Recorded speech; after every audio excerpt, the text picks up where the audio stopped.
कोई भी सपना साकार करने के लिए सबसे जरूरी है सही कोच का होना। चुनिए दक्षिण कौशल क्लासेस को और करें अपने CGPSC and SSC railway exams का सपना साकार। Download the app now.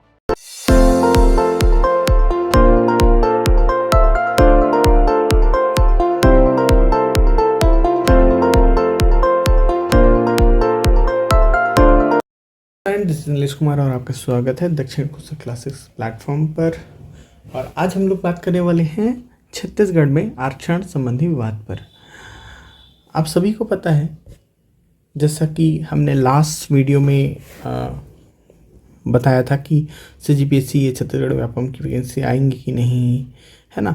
और इसमें चीज़ें क्या थी, देखिए कल तक जो खबरें थी उसके अनुसार हमें लग यह रहा था कि क्या होगा, जो आरक्षण है उसे पर जो हाई कोर्ट का निर्णय था उस पर रोक लग गई है, ठीक है। लेकिन अभी स्पष्टता कल तक नहीं आई थी, है ना। और मैंने इस चीज़ का जिक्र कल के लास्ट वीडियो में भी किया था कि जब तक ऑर्डर नहीं आता, ऑर्डर शीट नहीं आ जाती, तब तक हम कुछ नहीं कह सकते इसके बारे में। हम केवल स्पेकुलेशंस लगा सकते हैं, है ना। हम केवल विचार कर सकते हैं कि शायद यह होगा। जिस तरह से कल न्यूज़ चल रहे थे, न्यूज़ के द्वारा हमको खबर मिल रही थी और जैसा सरकार की ओर से प्रतिक्रिया आ रही थी, उससे यह लग रहा था कि जो स्टे है ना, वो लग चुका है पूरी तरीके से। लेकिन जो अभी न्यू ऑर्डर आया है ना, उसके हिसाब से जो स्टे है ना, ये अधूरा है, ठीक है। आपको बताना चाहूँगा कि देखिए छत्तीसगढ़ हाई कोर्ट में यह मामला लंबित था आरक्षण संबंधित, ठीक, जिसको हाई कोर्ट ने क्या कर दिया था, 19 सितंबर को बिलासपुर हाई कोर्ट द्वारा क्या कर दिया था, फैसला दिया गया था कि ये असंवैधानिक है। 58% रिजर्वेशन 58% रिजर्वेशन असंवैधानिक करने के पश्चात जो पिटिशनर्स थे वह सुप्रीम कोर्ट गए। सरकार सुप्रीम कोर्ट जाती है,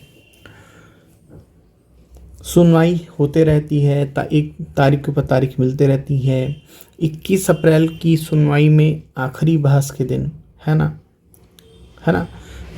सरकार कुछ समय मांगती है, ठीक है, 21 अप्रैल को कि हमें कुछ समय चाहिए और, है ना। फिर अचानक से 1 मई को जो SLP होती है ना, सुप्रीम कोर्ट में, है ना, तो स्पेशल लीव पिटिशन कहते हैं, तो अर्जेंट हियरिंग के लिए सुप्रीम कोर्ट मान जाती है और 1 मई को इस पर सुनवाई होती है, ठीक है। सुनवाई होने के पश्चात वही खबर चलती है लोगों के सामने कि क्या हो गया है, आरक्षण वापस से रिलीव कर दिया गया है। वही 58% आरक्षण जो है छत्तीसगढ़ में चलता रहेगा, ठीक है। हम भी कल इस पर वीडियो बनाते हैं। मैंने कल भी इस पर बात की थी कि वैकेंसीज तो आएंगी, प्रवेश परीक्षाएं होंगी और इसमें नो डाउट वैकेंसीज आएंगी और प्रवेश परीक्षाएं होंगी। इस पर कोई पुरानी भर्तियां भी होंगी, ये पहले मैं स्पष्ट कर देता हूं कि चीज़ें होंगी। इस पर किसी तरह से व्यवधान मेरे ख्याल से नहीं लगेगा। दिक्कत केवल ये है कि सुप्रीम कोर्ट ने जो ऑर्डर दिया है ना, उसमें उन्होंने मेंशन कर दिया है साफ साफ कि जो भी निर्णय आएगा, है ना, सुप्रीम कोर्ट की आगे की सुनवाई में, है ना, उसके आधार पर, है ना, उससे वो निर्णय से जो वैकेंसीज जो अभी पिछली भर्तियां या नई भर्तियां आती हैं वो प्रभावित रहेंगी, ये साफ उन्होंने कह दिया है, ठीक है। चलिए अब यह जो ऑर्डर है उस शीट को पढ़ते हैं हम, है ना। देखिए स्पेशल लीव टू अपील थी ये, है ना, सिविल मामलों में योगेश कुमार ठाकुर वर्सेस पिटिशनर, है ना, ये आपके गुरु घास साहित्य अकादमी, है ना, गुरु घासी दास साहित्य एवं संस्कृति अकादमी, है ना, और अदर्स ये रिस्पोंडेंट हैं। ठीक, योगेश कुमार पिटिशनर हमें इसमें, और गुरु घासीदास साहित्य अकादमी संस्कृति एवं साहित्य जो है अकादमी जो है, और अदर्स जो है रिस्पोंडेंट है इसमें। ठीक, ये है SLP नंबर इस केस का। ठीक, 1 तारीख को यह सुनवाई होती है। Justice BR Gavai, justice Vikram Nath, justice Sanjay Karol की बेंच पर ये सुनवाई होती है। ठीक, सरकार की ओर से डॉक्टर अभिषेक मनु सिंघवी जिरह करते हैं। ठीक है, ये आपको दिखाई दे रहे हैं यहाँ पर। और हमको इस ऑर्डर में जो चीज़ें हैं यहाँ पर से दिखाई देती हैं। अब देखिए, यहाँ पर मैं कंडिका 1 पढ़ने की कोशिश कर रहा हूँ आपको। Doctor Abhishek Manu Singhvi learn senior counsel appearing for the state submits that before the judgment of the High Court was delivered, various advertisements have been issued and the selection process were also in the process. It is submitted that if the petitioner is not permitted to go ahead with the selection process and also make the promotion, the state would face an acute shortage of manpower. ठीक है, यह जो कंडिका 1 है यह कहती है कि डॉक्टर मनु सिंघवी जो हैं, मैंने आपको कल पहले बताया कि वो बोलते हैं कि मुझको जब कोर्ट पूछती है कि आप अचानक लीव पिटिशन क्यों लगा रहे हैं, है ना, तो मनु सिंघवी कहते हैं कि ठीक है सर, मुझे आप 30 सेकंड बोलने का मौका दीजिए। ठीक है, मनु सिंघवी जी अपनी बात कहते हैं कि सर पहले भी 10 सालों तक यह चलता रहा है ना, स्टे लगा हुआ था डिसीजन पर, और अभी चूँकि जिस समय यह ऑर्डर आया उस समय बहुत सारी भर्तियां जो थीं वो चल रही थीं, है ना, प्रोसेस में थीं या आने वाली थीं। ठीक, अब इस डिसीजन के आने से दिक्कत यह हो गई सर कि अब क्या हो गया कि जो भर्तियां हैं ये रुक गई, और इससे क्या हो गई, छत्तीसगढ़ में जो प्रशासनिक अमला है ना, उसमें कर्मचारियों की क्या हो गई है, किल्लत हो गई है। ठीक है, तो यह मनु सिंघवी कहते हैं। तो उनके द्वारा यही कहा गया कि high court was delivered various, जब उन्होंने डिलीवर किया ऑर्डर तब बहुत सारी विज्ञापन वहाँ पर आ चुके थे, सिलेक्शन प्रोसेस चल रहा था, है ना, और क्या बोलते हैं, अगर हमें क्या नहीं दिया जाता, सिलेक्शन प्रोसेस परमिट नहीं किया जाता आगे, अगर हमको परमिट नहीं किया जाता है कि हम सिलेक्शन प्रोसेस को आगे बढ़ाएं और प्रमोशंस दें, तो इससे क्या हो जाएगा, शॉर्टेज क्रिएट हो जाएगा मैन पावर का प्रशासन में। ठीक है, दूसरी जो कंडिका, अब देखिए बात इसी में ही छिपी हुई है और इसी के आधार पर ही जो जजमेंट है वो आया है। ठीक है, कोर्ट नहीं चाहता कि क्या हो, मैन पावर की कमी हो, इसीलिए यह ऑर्डर दिया गया था। Miss Pooja Dhar, learned counsel appearing for the writ petitioner, have vehemently opposed the grant of interim order. और जो पूजा धर हैं उन्होंने जो अभिषेक मनु सिंघवी है ना, उनको अपोज किया और जो ग्रांट दी जा रही थी उस ऑर्डर को, है ना, उसकी वो सीधा सा अपोज कर रही है। सेकेंड कंडिका कहती है। थर्ड कंडिका ये है, we find that a situation cannot be permitted where the state does not have a requisite manpower to run the administration. तो माननीय न्यायालय ये कहता है कि हमें जिस तरह से हम देखते हैं कि जो सिचुएशन है ना, इस सिचुएशन में अगर हम परमिट नहीं करते हैं, है ना, जब स्टेट में क्या है, मैन पावर की कमी है ना, तो इससे क्या हो जाएगा, दिक्कत हो जाएगा। तो we find that a situation can not be permitted where the state does not have requisite man power to run the administration, है ना, तो उससे दिक्कत क्रिएट हो जाएगी। तो इसलिए we therefore permit the state, हम क्या करते हैं यहाँ पर साफ साफ शब्दों में वर्णन है कि हम परमिट कर रहे हैं किसको, स्टेट को, कि वो आगे बढ़े, है ना, गो अहेड कि वो आगे बढ़े विद द सिलेक्शन प्रोसेस, है ना, सिलेक्शन प्रोसेस को आगे बढ़ाए and make appointments and promotions. ठीक, यानी वो क्या करे, अपॉइंटमेंट करे और प्रमोशन करे। ठीक, अब देखिए ये चौथी की जो कंडिका है ना, इसी में ही विवाद है यहाँ पर लोगों के बीच। पहली चीज़ इसमें यह है कि कई लोगों का मानना है कि इसमें चूंकि रिक्रूटमेंट शब्द नहीं है ना, यहाँ पर अपॉइंटमेंट्स की बात की गई है। अपॉइंटमेंट्स मीन्स जिनका एग्ज़ाम हो चुका है उनको अपॉइंट किया जाए, ठीक, भर्तियाँ पूरी की जाए और प्रमोशन किया जाए, ये दो वर्ड है। तो यहाँ पर अगर अब देखो सभी के अलग अलग विचार हैं, जो बातें निकल के आ रही हैं उसमें कुछ लोग हैं ना कि भाई आप यहाँ पर जो ऑर्डर है सुप्रीम कोर्ट का, उसमें रिक्रूटमेंट वर्ड नहीं है ना, रिक्रूटमेंट वर्ड नॉट मेंशन्ड, है ना। तो इसलिए यह नई भर्ती में क्या नहीं होगा, लागू नहीं होगा यह ऑर्डर। ठीक, यह कहना है कई लोग का। ठीक,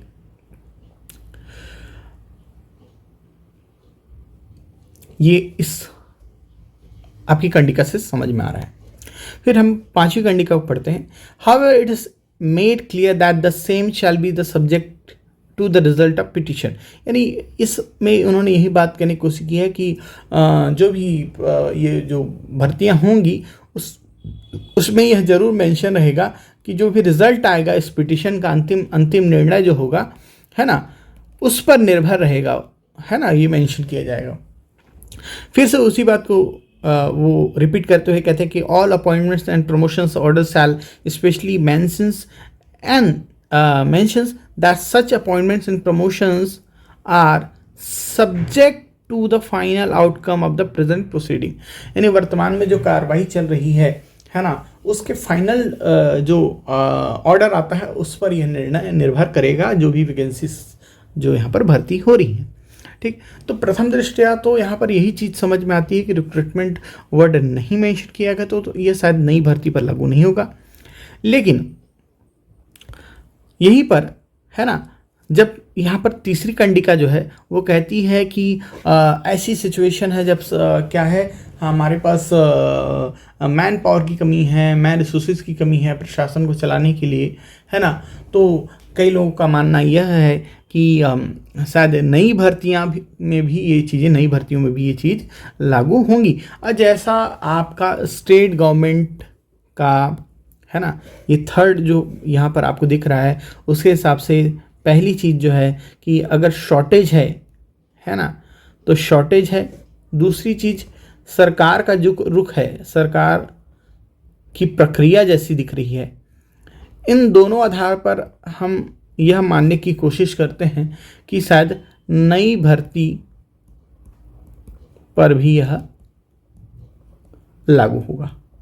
ठीक है, तो नई भर्ती पर भी शायद यह लागू हो जाए। यह हम एक हमारे सामान्य समझ में यही आ रही है कि नई भर्ती पर भी शायद लागू होगा। इसीलिए सरकार जो है वो अब क्या हो गई है, एक्टिव हो गई है और नई भर्तियों को कराने के लिए वो क्या है, तत्पर है। ठीक है, तो तीसरा पॉइंट से तो हमको यही समझ में आ रहा है कि अगर शॉर्टेज है और शॉर्टेज को पूरा करना है तो नई भर्तियां करनी ही पड़ेगी।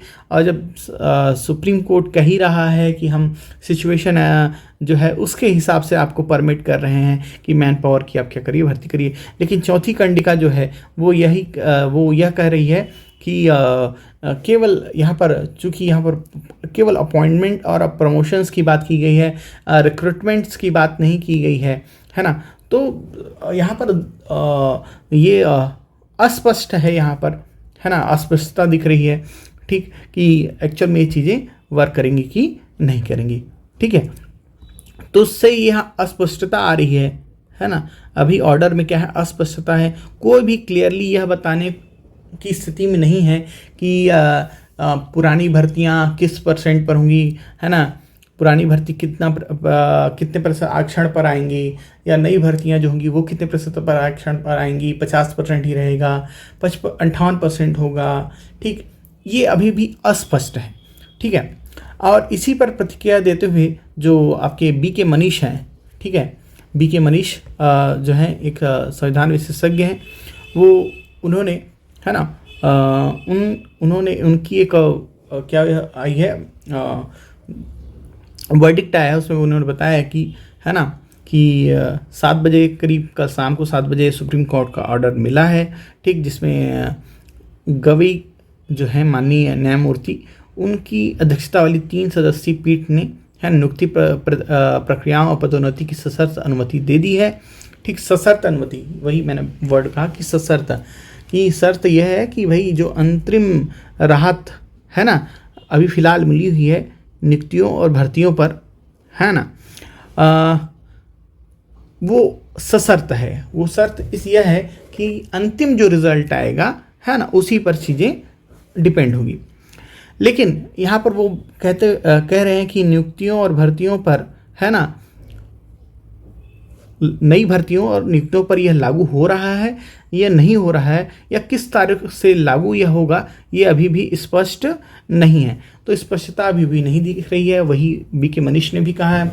ठीक, और शायद यह स्पष्टता अगर हमको करनी है तो उसके लिए वापस से हमको सुप्रीम कोर्ट जाना पड़ेगा, जहाँ वो क्लैरिफाई करेंगे अपने जजमेंट को या डिसीजन को, है ना, या ऑर्डर को, है ना। और अभी फ़िलहाल देखिए, अब इसके बाद तो कोर्ट कहाँ जाने वाला है आपका, अब देखिए ये मई का महीना है, इसके बाद सुप्रीम कोर्ट में क्या हो जा रहा है, आपकी गर्मियों की छुट्टी चालू हो जा रही है, तो वहाँ पर वेकेशन बेंच होती है।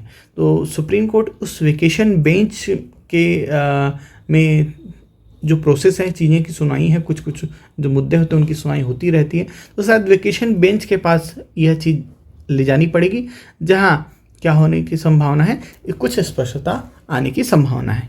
ठीक है, तो अब यहाँ से पुरानी भर्ती पर क्या, तो जैसा प्रथम दृष्टिया लग रहा है ना, भर्ती होंगी, है ना, ठीक, प्रोसेस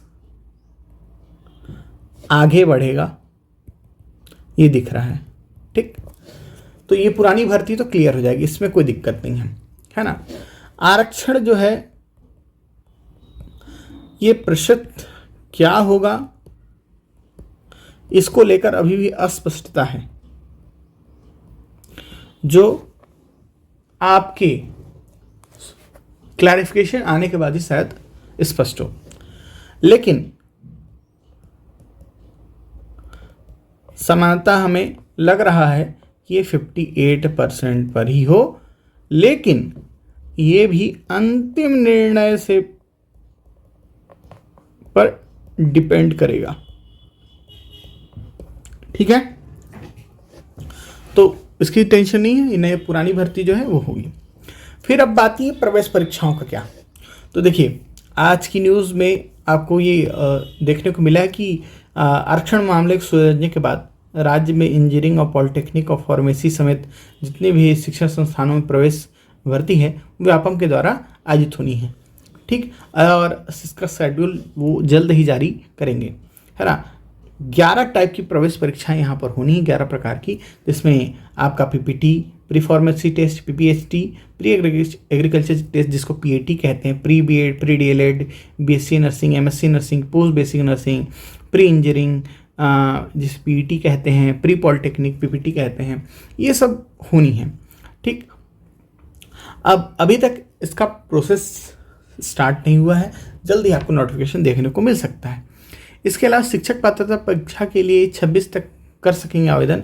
ये बात सामने आ रही है कि 26 मई तक ये फॉर्म भरने के लिए PET फॉर्म आपका जो टेट परीक्षा है ना, CG टेट परीक्षा है, उसके लिए 26 तक आवेदन आप कर सकेंगे व्यापम की केंद्रीय माध्यमिक शिक्षा मंडल की वेबसाइट पर। यह बात निकल के आ रही है, और यह पहले आओ पहले पाओ की तर्ज पर होगा। परीक्षा केंद्र अगर आप नियरेस्ट चाहते हैं तो जैसे ही फॉर्म ओपन हो रहा है आप फॉर्म तुरंत सबमिट करिए, है ना।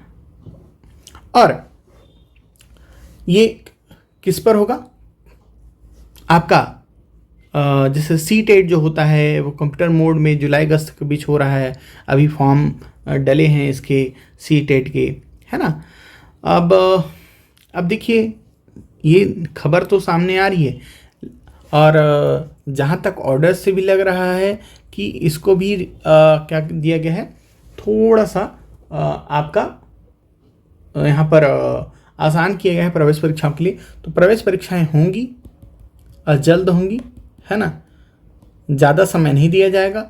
जून में संभावित हैं ये सभी, है ना, जून में परीक्षाएं क्या होंगी, संभावित हैं। तो प्रवेश परीक्षाओं को लेकर दिक्कत नहीं है, प्रवेश परीक्षाएं होंगी, है ना। मैंने पहले भी कहा कि 58% आरक्षण होगा, 50% आरक्षण होगा, ये अभी भी क्लियर नहीं, क्योंकि कहीं पर भी ये मेंशन नहीं किया गया है। ठीक, कोर्ट ने केवल यह बात की है कि हम प्रक्रिया को आगे बढ़ाने की अनुमति देते हैं, लेकिन अगर वो अनुमति दे रहे हैं तो उससे एक बात यह स्पष्ट होती है, चूँकि बात तो आरक्षण पर ही थी, 58% पर ही थी, तो मेरे ख्याल से 58% को शायद सुप्रीम कोर्ट ने क्या किया है, कुछ समय के लिए छूट दी हुई है कि 58% पर आप भर्ती कर सकते हैं।